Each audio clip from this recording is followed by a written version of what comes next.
Chers téléspectateurs, bonjour et merci de nous recevoir chez vous pour votre émission Zoom Sur. Pour ce numéro, Zoom Sur nous fera découvrir le centre de réinsertion sociale des enfants et des jeunes démunis Dakuna Espoir. C'est quoi Dakuna Espoir? Quel est son mode de fonctionnement, ses réalisations et ses projets d'avenir? Pour en savoir plus, suivez-moi.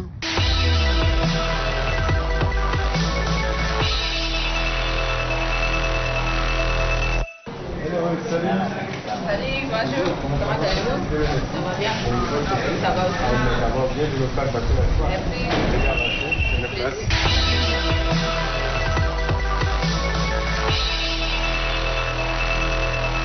Bonjour monsieur le président de Dakuna Espoir. Nous sommes chez vous pour découvrir davantage votre centre Dakuna Espoir. Ouais. Alors vous, en tant que président, dites-nous, c'est quoi Dakuna Espoir?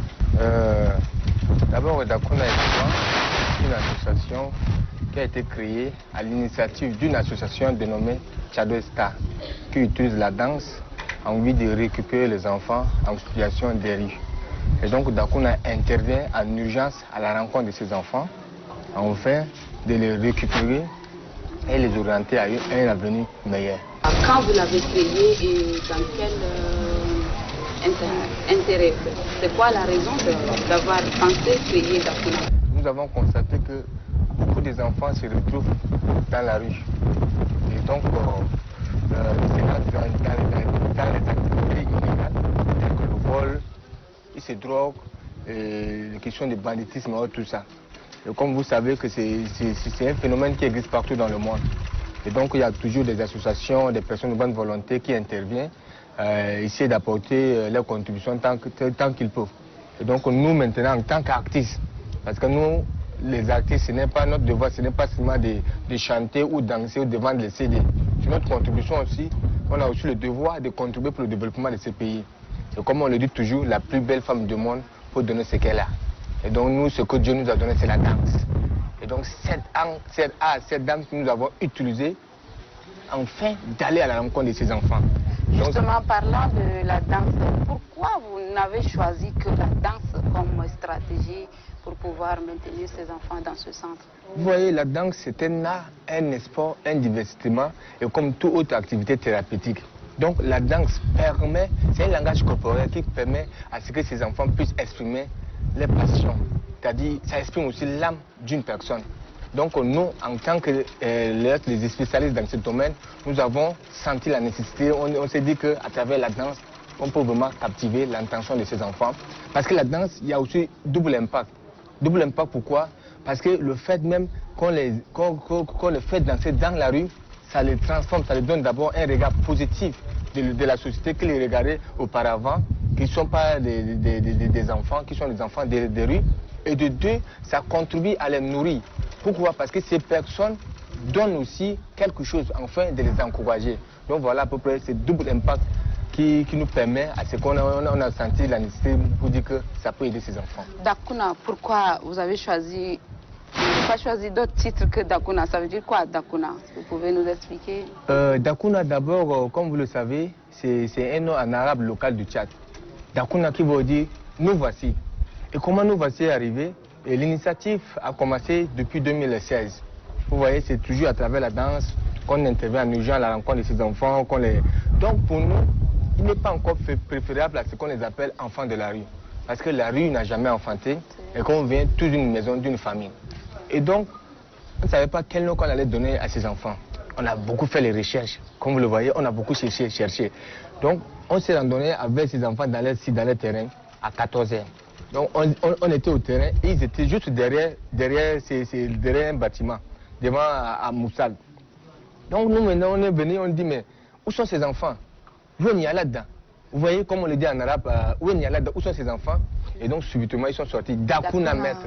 Okay. Donc, on s'est dit, waouh, c'est un autre divin. C'est un autre divin. Donc, on dit, mais le nom qu'on cherche, voilà qui est arrivé déjà. Donc, l'espoir, comme vous le voyez, qui dit beaucoup de choses, on a dit, voilà, nous sommes venus pour vous aussi. Donc, Dakuna maître et l'espoir est arrivé. D'après votre explication, Président, Dakuna a aujourd'hui 6 ans. Oui. Alors, durant toutes ces 6 années, qu'est-ce que vous avez pu réaliser concrètement comme œuvre? Dans la réalisation, c'est pas petit, c'est pas une mince affaire. Et c'est pas un travail petit. Mais on dit à clairvoyant, rien n'est impossible. On s'est donné corps et âme pour ce travail. Donc à travers notre réalisation, d'abord, on a sensibilisé, on peut dire aujourd'hui, durant 6 ans, plus de 2000 quelques personnes sous le droit des enfants. Ça, c'est d'abord parce qu'aujourd'hui, à travers 6 ans d'expérience, 6 ans du travail qu'on a fait au terrain, aujourd'hui, Dakuna, les gens connaissent Dakuna. Les gens en parlent de Dakuna, le travail qu'on fait avec ces enfants. Donc, on a sensibilisé d'abord la population en général sous le bien, le droit des enfants. Et de deux, on a sensibilisé ces enfants et même sur les méfaits et le danger de la rue. Justement, par là de la sensibilisation de ces enfants, alors que devient-il après avoir les sensibilisés sur les dangers de tout ce qu'ils courent dans la rue? Ils sont abandonnés à l'aide, dont on les sensibilise aux méfaits de la rue afin de les faire sortir de là. Donc pour les orienter, pour les orienter à ce qu'ils puissent être les acteurs de leur propre changement, à ce que demain puissent être autonomes, qu'ils deviennent responsables, à ce qu'eux-mêmes puissent se prendre en charge. Donc à travers notre réalisation, nous avons identifié plus de 600 enfants dans la rue. Donc les actions menées au terrain, c'est-à-dire notre domaine, c'est d'aller récupérer les enfants de la rue, dans la rue, et d'essayer de les écouter et de les orienter. Déjà, nous avons inséré 409 dans les familles. Et aujourd'hui, nous prenons en charge 65. Sur les 65, il y a 42 qui sont inscrits à l'école. Sur les 42, il y a 15 jeunes qui sont en formation professionnelle, tels qu'en mécanique, en menuiserie, en couture. Voilà l'exemple déjà qui est là, que vous voyez l'entrée de se débrouiller déjà. Voilà, donc c'est lui-même qui coule les tenues aux enfants, au centre ici. Voilà ça. Président, tantôt on parle de Dakuna Espoir, tantôt on parle de Tchado Star. Est-ce qu'il y a une différence entre ces deux? Pour moi, il n'y a pas une différence. Parce que Tchado Star, c'est le volet culturel. Vous voyez un peu, et donc Dakuna, c'est la fondation de Tchado Star. Parce que c'est Tchado Star qui a mis Dakuna en place. Et donc c'est à travers les activités même culturelles, à travers les activités culturelles que nous on génère les moyens pour pouvoir subvenir aux besoins de Dakuna Espoir. Quelles sont les stratégies que vous adoptez pour pouvoir recruter ces enfants de la rue? Comment vous faites pour les faire venir dans ce centre? Comment vous faites? Vous voyez le travail qu'on fait, beaucoup plus, les gens pensent que oui, c'est juste des artistes qui vont dans ces enfants. Mais ça ne pose pas pour comprendre. C'est un travail d'équipe, c'est un travail d'organisation. Garder tous ces enfants dans un centre demande beaucoup de moyens. Alors, quelles sont vos sources de financement? Nos sources de financement, comme je le dis, à la base, c'est la danse. Parce qu'aujourd'hui, les gens pensent que l'art, certes, l'art ne donne pas, aussi au pays, moi je peux dire aussi au Tchad, les gens pensent que l'art est un artiste, c'est juste quelqu'un qui mendie tout ça. Aujourd'hui, à travers la danse, j'ai fait le tour du monde aujourd'hui. On était aux États-Unis, l'Angleterre, la France, on a tourné dans le monde entier. À travers les prestations artistiques que nous offrons aux personnes qui nous sollicitent. Et donc, c'est ce qui nous permet à ce qu'on puisse aussi avoir quelque chose, subvenir aussi à nos besoins et de mettre un volet dans la fondation, c'est-à-dire l'association qu'on a mis pour aider ces enfants. Si vous pouvez aussi nous dire quelles sont les difficultés que vous rencontrez. Vous voyez, depuis 6 ans aujourd'hui que nous travaillons avec ces enfants, nous n'avons pas encore une autorisation de notre gouvernement. C'est la première chose qui nous touche. D'abord, vous voyez que les enfants, s'ils sont dans la rue, ils sont à la responsabilité du gouvernement. Et donc, nous, on a pris ces risques, aller les récupérer, enfin de les changer, de les transformer. Et si quelque chose arrive à Malais, vous savez tout de suite, le bien qu'on fait, personne ne va voir. Nous, on serait enfermés. Personne ne peut voir. Mais comme je le dis toujours, à quel voyant, rien n'est impossible. C'est un travail qui demande la patience, de l'humanisme. Et c'est un travail où tu ne peux pas faire recul, dès que tu te mets. Parce qu'aujourd'hui, les partenaires sont prêts à nous accompagner, nous aider. Mais si on n'a pas eu cette reconnaissance du gouvernement, ça fait que ça nous retarde sur le travail qu'on fait. Et il se peut que les problèmes peuvent arriver et que le travail qu'on fait ne peut pas être vraiment reconnu. Donc avez-vous un appel à lancer au soutien? Oui, et au-delà de ça aussi, pour la prise en charge, comme vous voyez, les difficultés qu'on rencontre aussi au terrain. Parce que nous n'avons pas de moyens roulants pour aller à la rencontre de ces enfants. Nous utilisons les pousses et autres, tout ça. Et dans le cadre de la santé, nous racontons énormément les enfants qui tombent malades.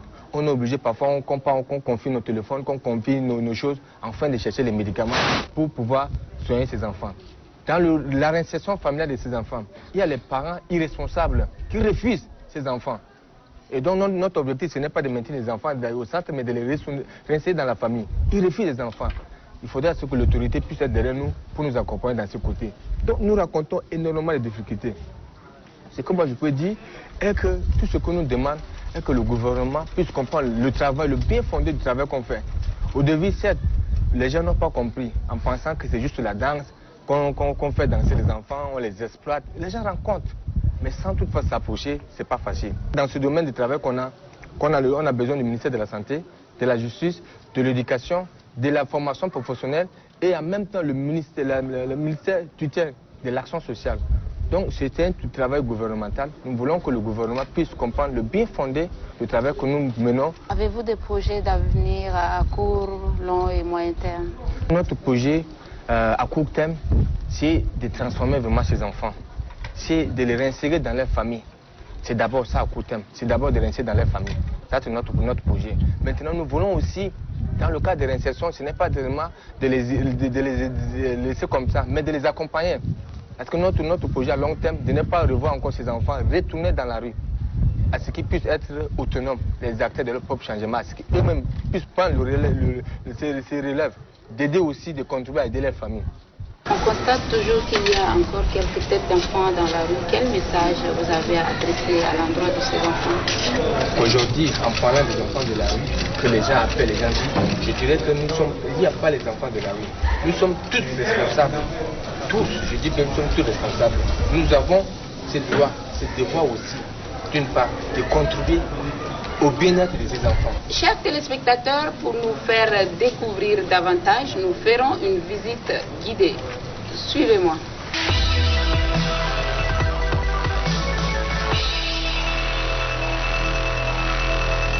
Chers téléspectateurs, nous vous rappelons que nous sommes avec l'intendant du centre d'Akuna Espoir et il nous parlera sans doute des rigueurs ou bien des conduites à tenir de ces enfants dans ce centre. Bonjour monsieur. Bonjour. Alors dites-nous, c'est quoi tout ce qu'il y a sur le tableau?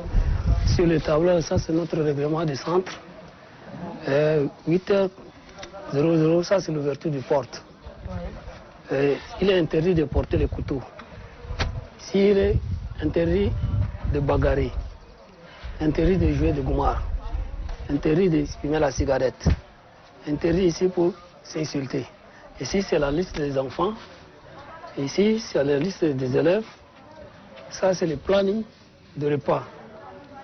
Donc, à 8h30, ils prennent la bouillie. À 13h30, ils font le dîner. Et 18h30, ça, c'est le souper. Ici, ça, c'est la liste pour le travail.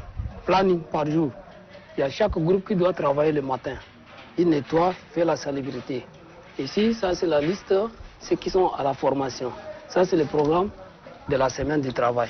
D'accord, alors oui. Qu'est-ce qu'on peut continuer à découvrir du centre davantage?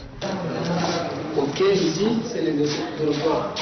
Avant, on avait eu des dons avec les plans, les armées françaises. Nous avons fabriqué des lits en bois juxtaposés avec des matelas.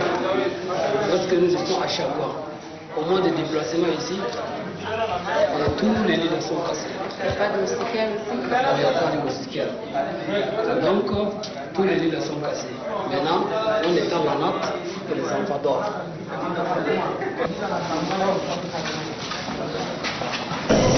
C'est pas nous qui cuisinent. Ok, d'accord. Et comment ça se passe les préparations? C'est par tour de rôle ou bien c'est la seule dame qui prépare? C'est la seule dame qui prépare.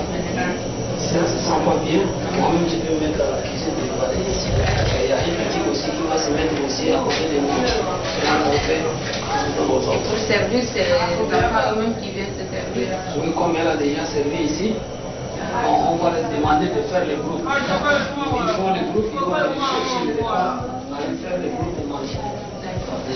Y a-t-il encore d'autres choses à découvrir? Il y a beaucoup de choses. Tu vois ici au centre, à la cuisine, on a beaucoup de difficultés. Beaucoup de difficultés. Maintenant, on se trouve ici, là, c'est pas là, les gens de bonne volonté qui nous tendent la main comme ça. Parfois, d'autres, ils viennent nous donner un sac d'haricots, un sac de riz de 50 kg. C'est ça, on fait des avec pour le reste. Donc, ici au centre, on est vers 60. C'est pas facile de nous nourrir. On peut encore découvrir d'autres choses? Oui, il y a notre magasin qui est là.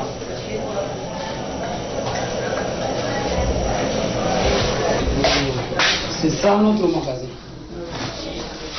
Comme vous voyez, notre magasin maintenant est vide.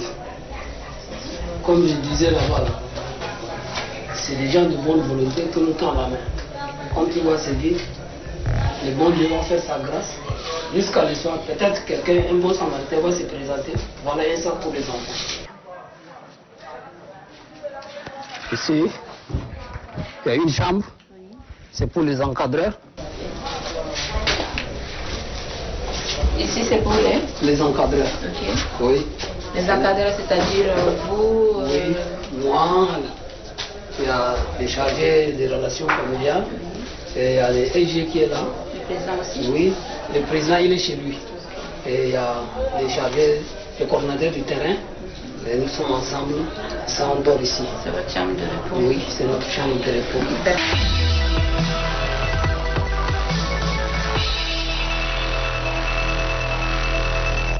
Ça, c'est les chargés des relations familiales. Tiens, ça tombe bien, nous allons aussi nous entretenir avec lui pour un instant. Ok, merci. Merci beaucoup. Que faites-vous de ces enfants après leur insertion dans le centre?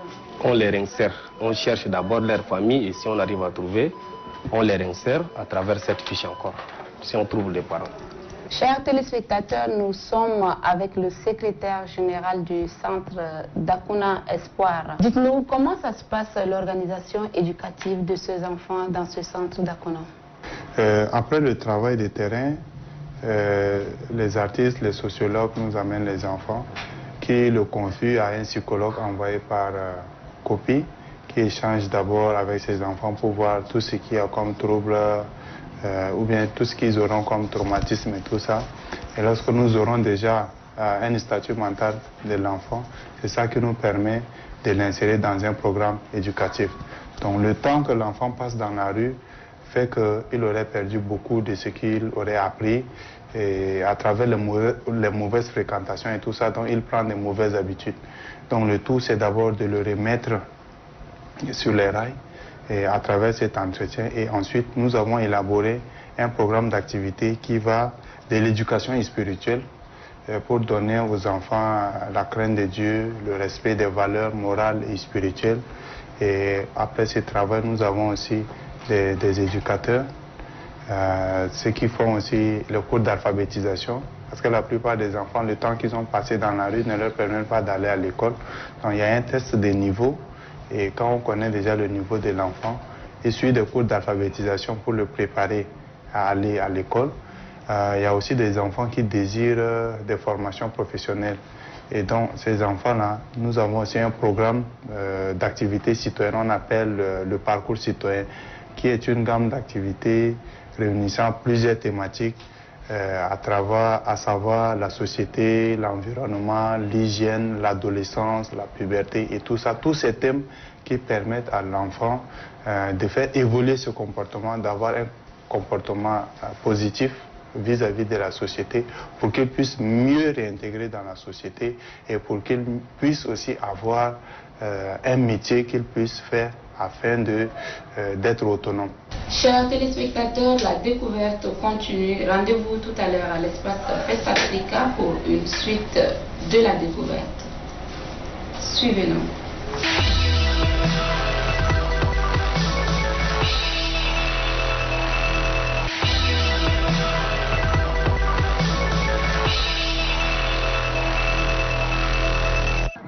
Chose promise, chose due, chers téléspectateurs, nous sommes actuellement à l'espace Fest Africa avec les Dakuna Espoir. À côté de moi, Stéphane, le coordonnateur. Expliquez-nous brièvement comment vous vous organisez avec ces enfants pour les amener jusqu'à cette danse. Bon, avant de préciser, je parlerai d'abord de la danse en général. La danse est un outil, une art qui permet au divertissement, c'est comme un jeu ludique en fait. Et la danse, comme vous le voyez, consiste à récupérer ces enfants des rues parce qu'ils sont à scène. La danse les attire en fait.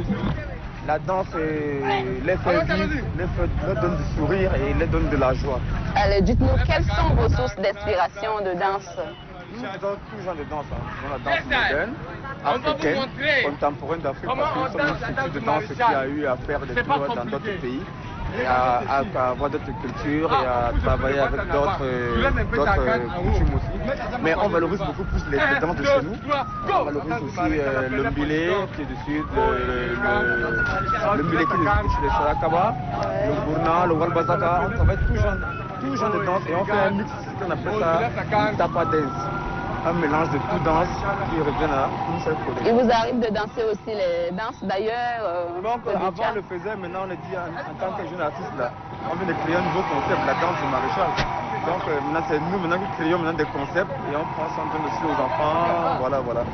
Merci Stéphane. Chers téléspectateurs, nous allons tous ensemble esquisser avec eux ce pas de danse.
Tout est bien qui finit bien, chers téléspectateurs, nous voici arrivés à la fin de notre périple.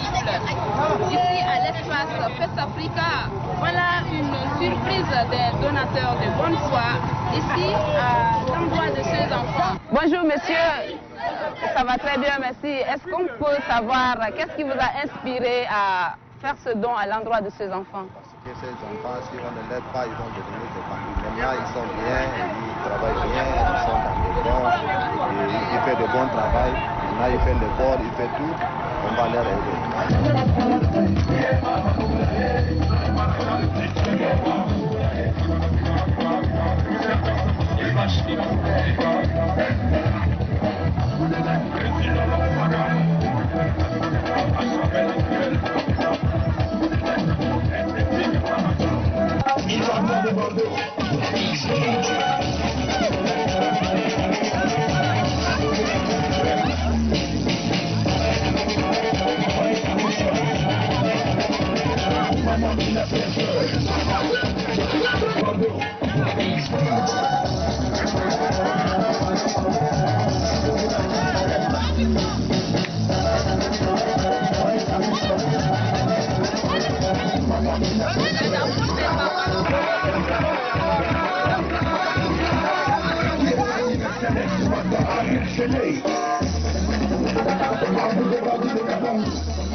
Ivan de Bordeaux.